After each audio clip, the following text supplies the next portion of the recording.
بسم اللہ الرحمن الرحیم۔ السلام علیکم ورحمۃ اللہ وبرکاتہ۔ آج سے ہم عربی گرامر کی ایک دوسری بنیاد جس کو النحو کہا جاتا ہے اس کے اسباق کا انشاءاللہ آغاز کر رہے ہیں۔ اس کے علاوہ ہم نے علم الصرف کے اسباق بھی پڑھے تھے اور ابھی تک ہمارا الحمدللہ اس کا سلسلہ چل رہا ہے جو ہمارے چینل پر موجود ہے۔ لیکن عربی زبان کی گرامر کے اندر یہ دو بنیادی علوم ہیں، ایک علم الصرف جس کے اسباق الحمدللہ چل رہے ہیں، اور ایک یہ علم النحو ہے جس کے اسباق انشاءاللہ العزیز ہم اس کا پڑھنے کا آغاز کریں گے۔ اہل عرب کا مشہور مقولہ ہے کہ الصرف ام العلوم والنحو ابوہا، کہ صرف جو ہے، علم الصرف جو ہے وہ تمام علوم کی اصل اور بنیاد اور ماں کی بمنزلہ ہے، اور نحو جو ہے، علم النحو جو ہے وہ تمام علوم کے لیے باپ کی بمنزلہ ہے۔ عربی زبان کو سیکھنے کے لیے، قرآن کی زبان کو سیکھنے کے لیے، قرآن کے صحیح مطالب اور مفاہیم کو سمجھنے کے لیے یہ دونوں ہی بنیاد ہیں۔ اس لیے جہاں ہمارے وہ ناظرین اور ہمارے وہ ساتھی جو علم الصرف کو سیکھ رہے ہیں ان کے لیے ہم نے آسانی کے لیے علم النحو کے اسباق بھی اب اس کا آغاز کر رہے ہیں، اس دعا کے ساتھ کہ اللہ تعالیٰ میرے لیے بھی سمجھانا اور آپ کے لیے سمجھنا آسان کر دے، اور ہم ان علوم کے ذریعے سے قرآن کریم کے مطالب، مفاہیم اور قرآن کریم کے معانی کو سمجھنے کے قابل ہو جائیں۔ اس دعا کے ساتھ ہم اپنی کتاب کا آغاز کرتے ہیں، اور چلیے ہم اپنی اسکرین کی طرف چلتے ہیں۔ یہ ہماری اسکرین ہمارے سامنے کھلی ہوئی ہے۔ بسم اللہ الرحمن الرحیم، نحمدہ ونصلی علی رسولہ الکریم۔ کہہ رہے ہیں علم نحو کی تعریف۔ عربی زبان میں علم نحو وہ علم ہے کہ جس میں اسم، فعل، حرف کو جوڑ کر جملہ بنانے کی ترکیب اور ہر کلمے کی آخری حرف کی حالت معلوم ہو۔ دیکھیں، عربی زبان کے اندر جو کلمات ہیں یا کلمہ ہیں وہ تین ہیں: اسم، فعل، حرف۔ یعنی اسم جیسے زید ہے، فعل جیسے دخل، خرج، ضرب وغیرہ ہے، اور حرف جیسے فی، او، فا، ثم، اس قسم کے جو حروف ہیں۔ عربی زبان کے اندر یہ جو تین قسم کے کلمات ہیں، یہ جب آپس میں ملتے ہیں، آپس میں جڑتے ہیں، تو پھر جا کر کوئی بامعنی لفظ یا بامعنی کوئی کلام بنتا ہے، اور جو آپ مطلب اور جو آپ مفہوم ادا کرنا چاہ رہے ہیں، ان تمام کے ملنے سے ہی وہ مفہوم ادا ہوتا ہے۔ قرآن کریم کی آپ آیات کو لے لیجئے، یا عربی زبان میں کسی بھی گفتگو کا کوئی بھی ایسا جملہ جس کے ذریعے سے کوئی مطلب ادا کیا گیا، اس کو لے لیجئے، آپ کو اس میں اسم بھی ملے گا، آپ کو اس میں فعل بھی ملے گا، آپ کو اس میں حرف بھی ملے گا۔ یہاں تھوڑا سا آپ یہ بھی سمجھتے جائیے کہ علم صرف کے اندر جو ہے ہم جو اب تک پڑھ بھی رہے ہیں اور اب تک جو ہم نے پڑھ بھی لیا ہے، وہاں ہم جو ہے وہ اسم اور فعل، بلکہ بنیادی طور پر اسم سے وہاں بحث نہیں ہوتی، کیونکہ اسم تعلیلات وغیرہ نہیں کرتی، وہ ایک اپنی اصل ایک شکل پر ہوتا ہے۔ فعل جو ہے اس کی مختلف حالتوں کے اوپر ہم گفتگو کرتے ہیں، لیکن اس کی انفرادی حیثیت کے اعتبار سے، وہ لفظ کی اکیلے ہونے کی حیثیت کے اعتبار سے، اور علم نحو کے اندر جو بات ہوتی ہے وہ ان تمام حروف کے، ان تمام کلمات کے آپس میں ملنے کے نتیجے میں جو مطلب پیدا ہو رہا ہے، جو مفہوم پیدا ہو رہا ہے، اس کے بارے میں گفتگو کی جاتی ہے۔ میں آپ کو سادہ سی مثال یوں دوں، اگر مجھے یہ کہنا ہے کہ زید گھر میں داخل ہوا، تو عربی زبان میں اس کے لیے یہ کہا جائے گا دخل زید فی الدار، یعنی زید گھر میں داخل ہوا۔ اب اگر دیکھیں یہ مطلب عربی زبان میں جب ادا کیا گیا ہے تو اس میں دخل فعل موجود ہے، زیدن اس کا فاعل جو اسم ہے وہ موجود ہے، فی حرف موجود ہے، اور الدار اسم ہے۔ آپ دیکھیے ان تینوں قسم کے کلمات سے کے ملنے کے بعد جو ہے وہ ایک ایسا مطلب ادا ہوا جو بولنے والا ادا کرنا چاہ رہا ہے۔ اور نہ صرف یہ عربی زبان میں بلکہ ہر زبان کے اندر اس قسم کے اصول ہوتے ہیں اور اس قسم کی چیزیں ہوتی ہیں۔ میں اگر یہ کہنا چاہوں کہ زید نے عمر کو مارا، اب میں نے یہ جو کہا زید نے عمر کو مارا، ہماری اردو زبان کے اندر بھی کہیں تو یہاں زید جو ہے یا عمر جو ہے یہ دونوں اسم ہیں، اور مارا جو ہے یہ فعل ہے، اور کو یہ اس قسم کی چیزیں جو ہے وہ حروف ہیں۔ تو عربی زبان کے اندر علم نحو جو ہمارے سامنے ہیں، اس میں یہی کہہ رہے ہیں کہ اسم، فعل، حرف تینوں کو جوڑ کر جملہ بنانے کی ترکیب اور ہر کلمے کے آخری حرف کی حالت معلوم ہو۔ یہ ہر کلمے کے آخری حرف کی حالت معلوم ہونا بھی بہت اہم ہے، کیونکہ ان کلمات کے آخر میں جو اعراب آتا ہے، اس اعراب کے ذریعے سے بھی اس لفظ کا، اس کلمے کا مفہوم وہاں کیا ادا ہونا ہے اس کے بارے میں وضاحت ہوتی ہے۔ آپ قرآن کریم میں دیکھتے ہیں، قرآن کریم میں جو ہے وہ اللہ بھی آ رہا ہے، اللہ بھی آ رہا ہے، اور بعض مقامات پر تاللہ یعنی لفظ اللہ کے آخر میں زیر بھی آ رہا ہے، یعنی فتحہ، کسرہ اور جر جو ہے، یا ضمہ فتحہ اور کسرہ آپ کو نظر آ رہا ہے۔ تو یہ جو کلمات کے آخر کے اندر جو اعراب کی تبدیلی ہوتی ہے، یہی اعراب کی تبدیلی کے ذریعے سے یہ پتہ چلتا ہے کہ یہاں اس لفظ کا کیا مفہوم اور کیا مطلب مراد لیا گیا ہے، اور یہ چیز پہچانی جاتی ہے علم نحو کے ذریعے سے۔ اسی لیے کہہ رہے ہیں کہ ہر کلمے کے آخری حرف کی حالت معلوم ہو۔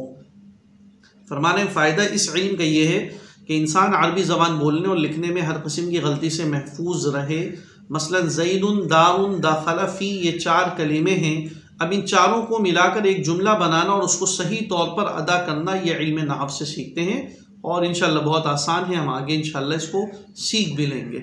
موضوع لہو یعنی کسی بھی علم کے اندر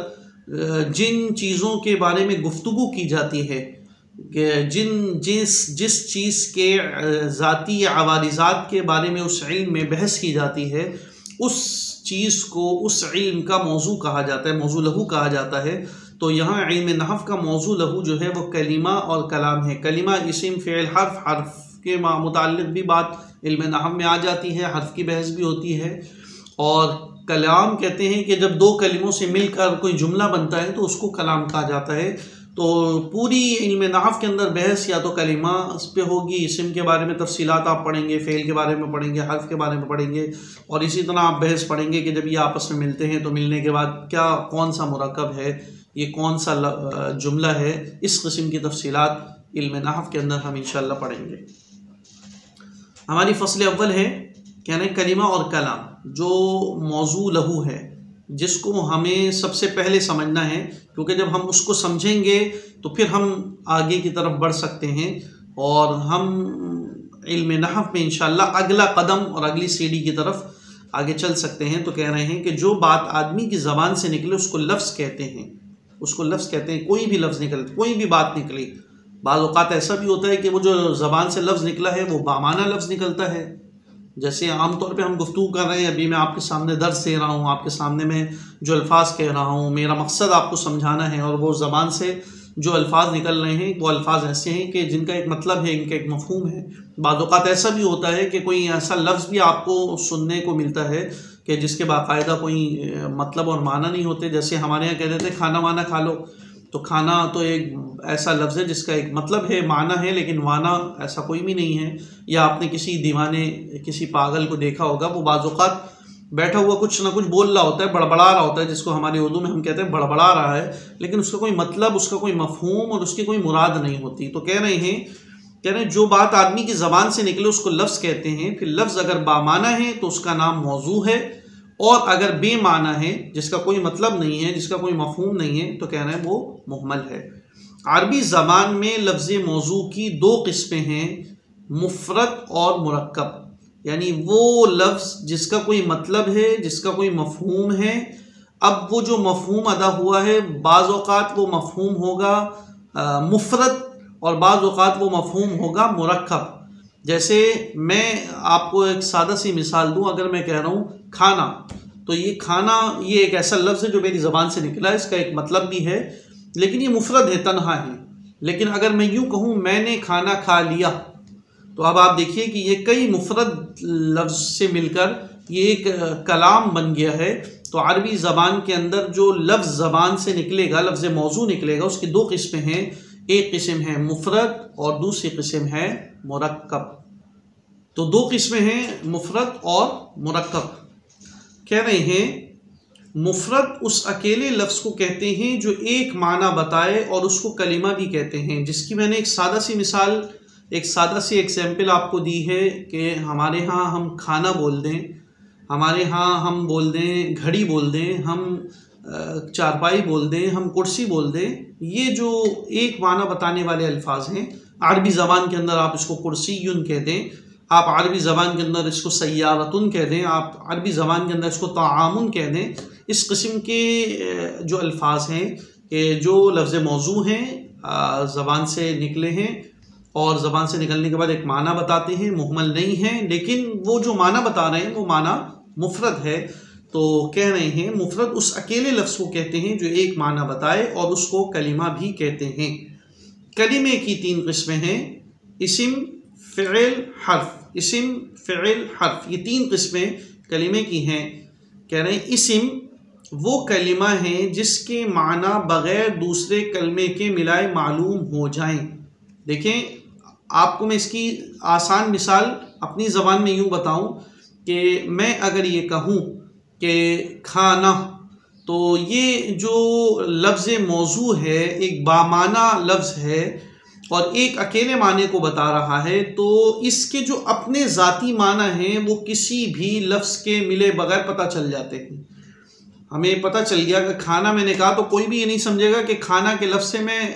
کرسی مراد لے رہا ہوں یا کھانا کے لفظ سے میں ٹیبل مراد لے رہا ہوں، ایسا کوئی بھی نہیں سمجھے گا۔ تو اسم، یہ اس قسم کے جو الفاظ ہیں یہ اسم ہیں۔ یعنی اسم وہ کلمہ ہے جس کے معنی بغیر دوسرے کلمے کے ملائے معلوم ہو جائیں اور اس میں تینوں زمانوں کون سے؟ ماضی، حال، مستقبل۔ ماضی، پاسٹ، حال، پریزنٹ جو اس وقت ہمارا دور جس میں ہم گزر رہے ہیں، مستقبل، فیوچر آگے آنے والا زمانہ، اور یہ 3 زمانے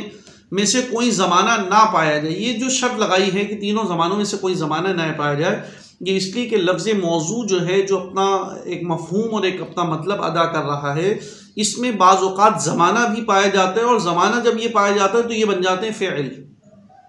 کیونکہ فعل اگر میں نے یوں کہا کھایا، کھانا نہیں کہا، میں نے کہا کھایا، تو کھایا کا لفظ بتا رہا ہے کہ جی یہ جو کھانا ہے یہ ماضی میں کھایا، کھا رہا ہوں یا کھاؤں گا۔ کھایا، کھا رہا ہوں، کھاؤں گا، یہ فعل ہے، اور اس کے اندر آپ دیکھیں زمانہ نظر آ رہا ہے۔ کھایا کے اندر زمانہ ماضی ہے، کھا رہا ہوں زمانہ حال ہے، کھاؤں گا زمانہ مستقبل ہے۔ تو یہاں جو شرط لگائی ہے کہ اس اسم کے اندر تینوں زمانوں میں ماضی، حال، مستقبل میں سے کوئی زمانہ نہ پایا جائے، یہ اس لیے شرط لگائی ہے کیونکہ یہ زمانے پائے جاتے ہیں فعل کے اندر، اور فعل وہ دوسری قسم ہے کلمے کی، اسم سے علیحدہ چیز۔ کہنا ہے جیسے رجل، علم، مفتاح، یہ تینوں ایسے کلمے ہیں۔ رجل مرد کو کہتے ہیں، علم کو کہتے ہیں، مفتاح کنجی، چابی اس کو کہتے ہیں۔ اب یہ دیکھیں تینوں جو اپنا مطلب ہے وہ ایک مطلب ادا کر رہے ہیں، اس کا ایک مطلب پتہ چل رہا ہے، اور بغیر دوسرے کلمے کی، بغیر دوسرے کلمے کی شرط اس لگائی کہ جو ان کلمے کے اندر تیسری قسم ہے اسم، فعل، حرف۔ اسم اور فعل میں نے آپ کو بتایا ایک بڑا فرق نظر آ رہا ہے کہ فعل کے اندر زمانہ ہے، اسم کے اندر زمانہ موجود نہیں ہے، اور فعل کے اندر زمانہ ہے، اور حرف جو ہے اسم وہ ہے جو اپنے معنی کو خود ادا کر رہا ہے بغیر کسی کی محتاجی، لیکن حرف جو تیسری قسم ہے کلمے کی، جیسے وا ہے ہماری اردو میں آپ یوں کہہ لیں، اور یہ حرف ہے، تو یہ جو حرف ہے یہ اس کے معنی اس وقت تک سمجھ میں نہیں آتے یا اس وقت تک اس کے معنی ادا نہیں ہوتے جب تک کہ یہ کسی دوسرے کلمے سے مل نہ جائے۔ تو یہ اسم اور حرف کے اندر ایک بنیادی فرق ہے، اس لیے کہا کہ جیسے رجل، علم، مفتاح۔ اسم کی 3 قسمیں ہیں، جامد، مصدر، مشتق۔ جامد، مصدر، مشتق، بہت آسان بات ہے، اور اگر آپ کو یہ بات تھوڑی سی مشکل لگنے لگے ویڈیو لمبی ہونے کی وجہ سے، آپ ایسا کر سکتے ہیں کہ وقتی طور پر ویڈیو کو آپ یہاں روک دیں، یہاں تک کی بات سمجھیں، جب یہاں تک کی بات سمجھ گئے ہوں پھر آپ اگلی بات کی طرف آ جائیں۔ یعنی اسم کی 3 قسمیں ہیں، جامد، مصدر، مشتق، یہ 3 قسمیں اسم کی ہیں۔ جامد وہ اسم ہے جو نہ خود کسی لفظ سے بنا ہو اور نہ اس سے کوئی اور لفظ بنتا ہو، جیسے رجل، فرسن۔ رجل آدمی کو کہتے ہیں، مرد کو کہتے ہیں عربی میں، فرسن گھوڑے کو کہتے ہیں وغیرہ۔ تو یہ ایسے اسم ہیں، ایسے الفاظ ہیں، ایسے کلمے ہیں جو خود کسی لفظ سے نہیں بنے اور نہ ان سے مزید کوئی الفاظ بنتے ہیں۔ مصدر بھی اسم کی ایک قسم ہے، لیکن اس میں فرق یہ ہے جامد اور مصدر میں کہ مصدر وہ اسم ہے کہ جو خود تو کسی لفظ سے نہیں بنتا مگر اس سے بہت سے لفظ بنتے ہیں، جیسے نصر، ضرب۔ یہ نصر، ضرب ہماری صرف کی جو ہماری گرامر کی جو اسباق چل رہے ہیں وہاں اس کا بار بار ذکر آیا ہے۔ نصر یہ مصدر ہے اور اس سے آگے نصرہ فعل بنتا ہے اور آگے سب کچھ بنتا ہے۔ خود اسم ایسا ہے کہ جو خود تو کسی لفظ سے نہیں بنا لیکن آگے اس سے الفاظ بن رہے ہیں، یہ اسم کہلاتا ہے، اس میں مصدر۔ جامد وہ جو نہ خود کسی سے بنا نہ آگے کوئی اس سے بن رہے ہیں، مصدر وہ جو خود پیچھے تو کسی سے نہیں بنا لیکن آگے اس سے بن رہے ہیں، اور آگے آ رہے ہیں مشتق۔ وہ اسم ہے جو مصدر سے بنا ہے، جیسے ضربن سے ضاربن اور نصرن سے ناصرن، اور پھر آگے اس سے مزید اور صیغے بھی بنتے ہی ہیں۔ یہ تین قسمیں جو ہیں وہ اسم کی ہیں، اسم جامد، اسم مصدر، اسم مشتق۔ تو اب تک جو ہم نے پڑھ لیا اس کا خلاصہ یہ نکلا کہ کلام عرب کے اندر علم النحو وہ علم ہے کہ جس علم کے ذریعے سے تینوں کلمے کی آخری حرف کی حالت معلوم کی جاتی ہے، اور اس کا مقصد یہ ہے کہ اس کے ذریعے سے کسی بھی مطلب کو صحیح طور پر ادا کرنا آ جاتا ہے اور اس میں غلطی سے بچنے کے امکانات کم ہو جاتے ہیں۔ پھر بنیادی طور پہ ہم نے یہ کہا کہ لفظ جو انسان کی زبان سے نکلتا ہے اس کی دو قسمیں ہیں، موضوع اور محمل، اور محمل سے ہماری بحث ہی نہیں ہے کیونکہ اس کا کوئی مطلب ہی نہیں ہوتا، موضوع سے ہماری بحث ہے۔ اور لفظ موضوع کی ہم نے پڑھا تین قسمیں ہیں، اسم، فعل۔ امید کرتا ہوں کہ انشاءاللہ آپ اس سبق کو سمجھ بھی گئے ہوں گے، نہیں سمجھے آپ بار بار اس کو سنیے اور بار بار اس کو اپنے ذہن کے اندر ریپیٹ کیجئے، ان تمرین کو، ان سوالات کو حل کریں، انشاءاللہ العزیز آپ ضرور سمجھ جائیں گے۔ پھر بھی کوئی سوال باقی رہ جاتا ہے آپ کمنٹس کے اندر اس کو لکھ کر پوچھ سکتے ہیں، انشاءاللہ العزیز کوشش ہوگی کہ جلد از جلد آپ کو اس کا جواب دیا جائے۔ اگلے سبق تک کے لیے اجازت، السلام علیکم ورحمۃ اللہ وبرکاتہ۔